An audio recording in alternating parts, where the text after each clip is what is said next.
And for those who haven't listened to the podcast, maybe Dave, then go through how you became, a unknown foreigner in the whole gosh of all places, to someone who's in the top three, one of the top three KOLs. So KOLs is a key online opinion leader, a key opinion leader, or online influencer, as we call it in Australia, with over 8 million followers across the various platforms. How did you go from that quantum leap? It is a quantum leap. It was. I was a stand-up comedian before. I'm not shitting you. I really was. I wasn't really funny. I did a lot of shows. My parents. I've got a Jewish background, so it's Jews are really funny because we've got big noses and Aries free. I know that, but another point being is that that my parents thought it wasn't good face value for the family, so they said you shouldn't do that. So I came off and she's laughing her ass off. At least I got one. So yeah, no, I was doing stand-up before, so I have that kind of, not really give a shit kind of feeling, like I'm not really, don't care how you feel about me, but I'm going to keep talking anyway kind of thing. You can feel that right now, right? But yeah, so with that in me, when I was in China, I used a lot of comedy to teach students because Chinese education is very, very stressful. You can ask any Chinese person that did something called the Gulasi, okay? It is really terrible, okay? It is a hell. Like, it's a HSC. Is it still called HSC? No. Yeah, I think it is, right? New South Wales is. Okay, so what are you trying to say in New South Wales? Well, Victoria, where I'm from, is BCE. That's okay. Well, Gulasi is the high school examination. It's really difficult. Students are really, it's so sad. A lot of students commit suicide from that crap, It's really terrible. And so I know that. In the back of my mind, I know. So when I'm teaching these kids, I try to use some kind of like humor, some kind of funny thing, And so over time, I built up this thing in my mind with all these stories, right? And one of them was, I'm about to get into why. Okay, just relax. I know she's really pissed. Just like, and it's like, there was these two really tall, big guys in Inner Mongolia. They came up to me, and they came to my office, and they shut the door behind them. And I was really worried, like I was shitting myself, I was like, what's going on? And then they said, David, we want to invite you to our house, we want to play with you. I said, what? What do you mean, man? I don't want to play with you, dude. I'm like, no. He said, no, not play. I said, no. I said, what? And then basically they're trying to say hang out. Because when you bar, right? Bro, 哥们儿来我家，我想跟你一起玩。Bar 个屁呀 it's not a bar. It's not a bar, it's a freaking hangout, okay? Hangouts, right guys? So it's but I made a video about this topic, so I went from like 58 followers overnight to 120,000 with that video. I was shitting myself because in China, they have Shar 1. Do you guys know? 1 is a symbol for the hundreds of thousands, right? So the next morning I woke up, I said, oh shit, I lost fans. I went from 58 to 12 because I have 1, 2, and 1, right? I was like, oh shit, that's 120,000, what? And then it just grew from there, so yeah. It's true, what? And I guess then, and from that, you sort of continued onwards, and now with 8 million followers across the various platforms. Yeah. But what are your demographics? What are your followers like? If you were to draw a profile, a typical profile of followers, what are they like, and what content do they like? Yeah, so China's really big, right? So you got a friend of mine, her name's Papi Zhang, and she's got the whole country in her pocket online. She's the god of Weibo, And we're all like, oh, when we see her, like Papi comes with like a shining light through the window, and it's like, yeah. So people like her have every follower following her, right? Because she's Chinese, she speaks English, she's from the south of China, so it's like different to me. I'm a foreigner, I speak English and really shitty Chinese, which means my followers are either students, right? People are interested in English and don't hate foreigners so much, Because every country has, a bunch of people, like the pulling hands and all that shit. But anyway, let's not get into politics. My point is, I told you I'm not politically correct. I really don't give a shit. I'm going back to China in 2 days, so it's all good. You can hunt me down, I won't be here. So yeah, my followers are usually 18 to 25. That's about 70% of my followers, and that's on Weibo. So if you go to things like Ichibo is a live platform. I've got over 1.8 million followers on there. They're usually like, no, not millennials, but probably like 20 to 30. And then QQ is all millennials. QQ. Do you all know QQ? Yeah? So that's one of the biggest platforms there. So it varies. But the majority of the demographics are 18 to 25. And what sort of content do your followers like? You know, and is it different across different platforms? Is Weibo different to QQ, different to the live streaming platforms? Yeah, so the users are very fussy on Weibo. You know why? Because do you guys have Weibo? No? Yeah? If you do, it's very easy to unfollow someone, isn't it? At the bottom of the page, there's a follow button, and you can just say gun, dung, and you press it. Okay? By the way, gun means please go away. Okay? If you don't know, it just says please go away. And so, but things like, so if your content on Weibo has to be really, really good, right? But then you've got things like WeChat. It's really difficult to unfollow someone on WeChat. So it is, because you scan, you subscribe. If you want to unfollow, you've got to press that little half-person thing on the top right. Then you've got to find something. It's really difficult, right? So it's good to be hot on WeChat, because people can't tell you to gun. You know what I mean? Yeah, and basically the content for me is all education-driven. So it's got to be about learning English, some funny things I learned in China, like things like that, yeah. Did I answer the question? Yeah, that's fine.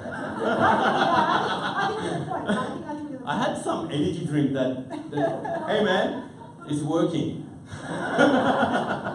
And in terms of, I think a lot of people here might be interested in sort of, you know, selling to China or growing their own user base on these various platforms. Which platforms do you think are useful for actually transactions? Which ones are good for brand building? Or are they all the same? No, they're not all the same. They're very different. I think if you want to get online in China, you've got to start from somewhere like Weibo. Weibo is like a big ocean. It's got a bit of everything. You look worried. That's fine.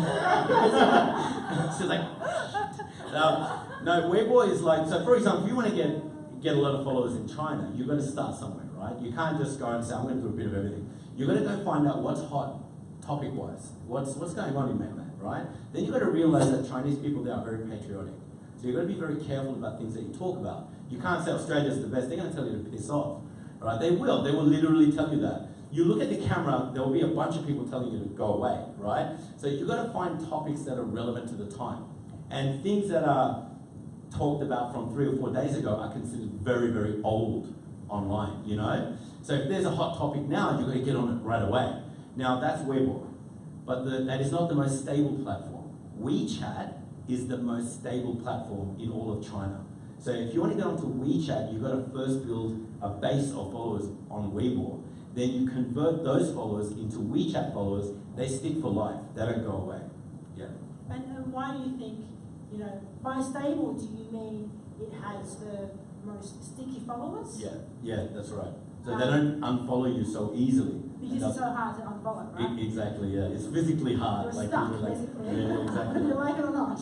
It's true, yeah. And can you give, I guess, anecdotes and examples of, because I know you've worked with many brands, you know, foreign brands like Volvo, down to, you know, domestic local Chinese brands. And I think you also worked with Huggies, like selling nappies. Yeah, my daughter now is one of the babies for Huggies China. You know, it's really cool. Yeah. So can you give examples of you know, brands that you've worked with and where it's worked quite well, and why? Like down to the frequency of posting, the particular formats that work well on certain platforms. Obviously for Meipai or Ichibo, it's video, right? Or video live stream. But for Weibo and Wechat, there are different formats.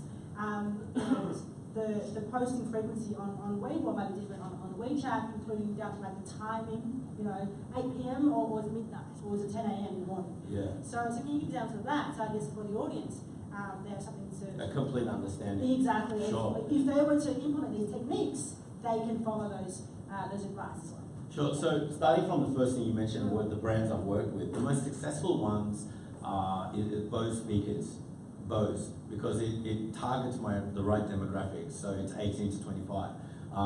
You know, that's like, from a marketing point of view, you've got to market your product to the right audience, right? Some unsuccessful ones there were, like for example, Volvo was great, but they didn't get the target they wanted. They spent millions and millions of dollars in China, Chinese Volvo obviously, and they tried to get from different demographics, but the problem is, Chinese people online don't want to buy a car, you know, so it's headphones versus a car. It's very different, right? So you've got to think of the product based on people online. People online will not go for something over 5K. It just R&B. It just won't work unless you're just trying to get put your brand out there, like some product placement, something like that. Going forward, answering another question you asked was the timing, right? The timing, format. It's very interesting. It's very interesting. If your video, or is that me? Okay, mine's turning off. It has to be. Yes. Okay. So if for example, your video, if you want to make a video, right? If it's more than 2 minutes long, no one's going to watch it. Okay. If it's 30 seconds long, they're going to think you recorded it by accident. Yeah. So you've got to have the right time. So basically, 2 minutes to 3 minutes max. Then when you post it, it has to be at 8 p.m. because that's the hot time on Weibo. Between 8 p.m. and 11:35 p.m. And I'm not shitting you. It was told. You know who told me this? The people at Weibo in Beijing. They said you should post between 8.01, okay, to 11:30 because they got the statistics, right? That's the hottest time online in China. But things like WeChat don't really have a time. WeChat can be posted anytime, but things like Weibo, any video-based, right, has to be put at a particular time. Yeah. And with Weibo, you can do both text and video, and same for WeChat. What do you find works best? Is it always video? Is it always people looking at you, talking, selling wahaha, or is it the text also works? You know, funny you said that. She mentioned wahaha. Do you guys know what that is? Yeah. Do you all know what that is? Please put your hand up if you don't know what that is. So there's a whole bunch of you, right? Wahaha is a drink. Is that me? That's you. Is it allergic to like me or something? Okay, I'll try not to move. Wahaha is a drink that a lot of Chinese people during their childhood, they drank. It's like we would drink Move, chocolate Move when we were kids. I don't know, I did, because my dad would ban it and I'd say, no, I will drink it. And I drank it. Wahaha is a kid's drink in China, right? I brought it back. I really did. So Wahaha is actually an ad video. It was, but it wasn't meant to be so hot. It was supposed to be, would target about 100K to 200,000 views within 24 hours. We got 12 million within 7 hours. So that was a lot. Now, yeah, so if you want to create good content, you can't just make it video-based. You gotta do everyday life. You're gonna put some words, some questions. You're gonna interact with your followers because they're gonna delete your Weibo. They're gonna tell you to go away. Please go away if you don't generate content on a daily basis. And what happens when things backfire and your followers get angry at you? What happens? You say all the good stuff. Yeah. So what happens when things go wrong? Well, it's happened to me so many times. You know that, right? And so my company, I use my Weibo platform to promote my company, right? Because it's my company, it's the advantage I have. Without that, I'm just a kebab guy, right? So with that platform, I use my school's advertising and I post it on there, try to get the right students, the right demographics. And then a lot of people say, David, you're just a foreigner come to China to make money. But they use worse words, right? And so with those kind of followers, I can't really stop them from saying that, right? But Weibo KOLs, a lot of them, they delete those comments. They do. I try not to. I try to interact with them. I try to say, look, yes, I am trying to make money. Are you going to pay my bills? Right? Am I right though? Like, well, what do you want? We all have to survive, right?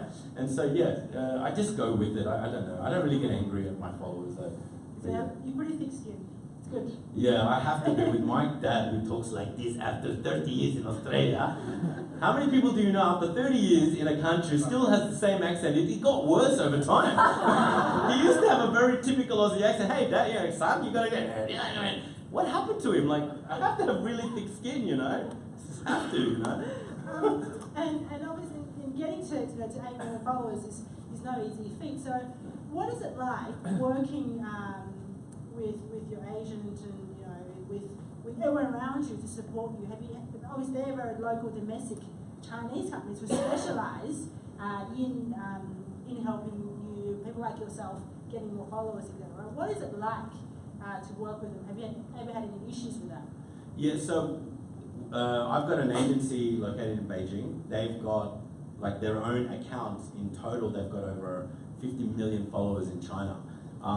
There's about 60 people in the company, and each KOL gets about 20, roughly. If they're top end, I get about 20. And some people get 1 or 2 guys.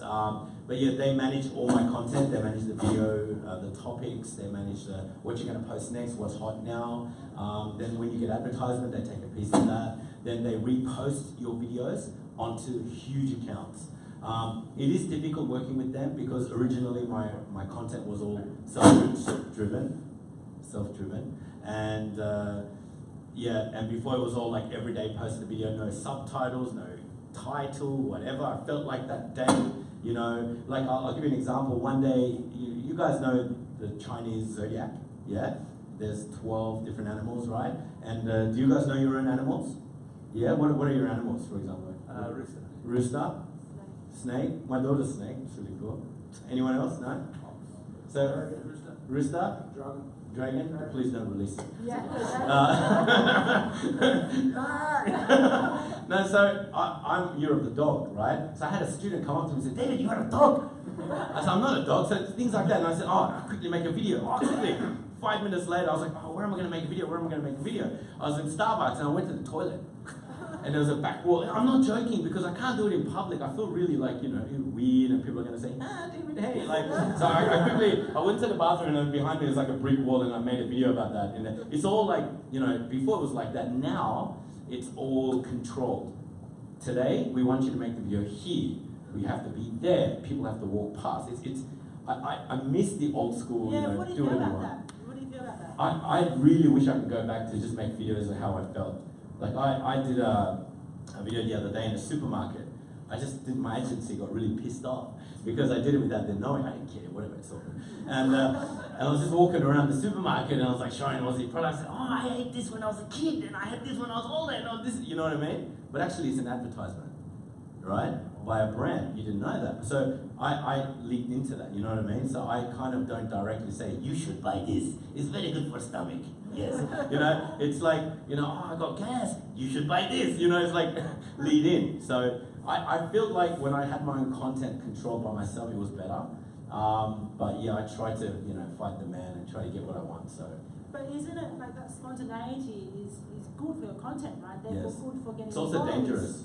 Right, what do you mean by that? Because you post whatever you want when you want. In a country like China, which is run by governments really strictly controlled, you could be shut down overnight.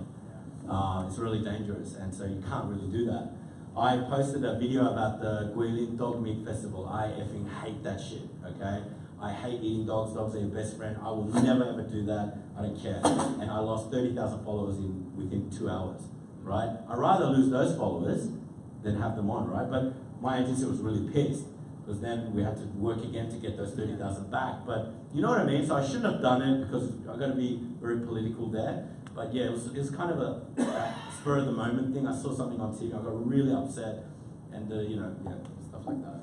Great. And I think, I guess from your perspective now, you can choose what content or what brands that you advertise for, or you make, because you have enough followers, enough power, as opposed to the start where it's more like people choosing you. Correct. And that would be a much better position to be in.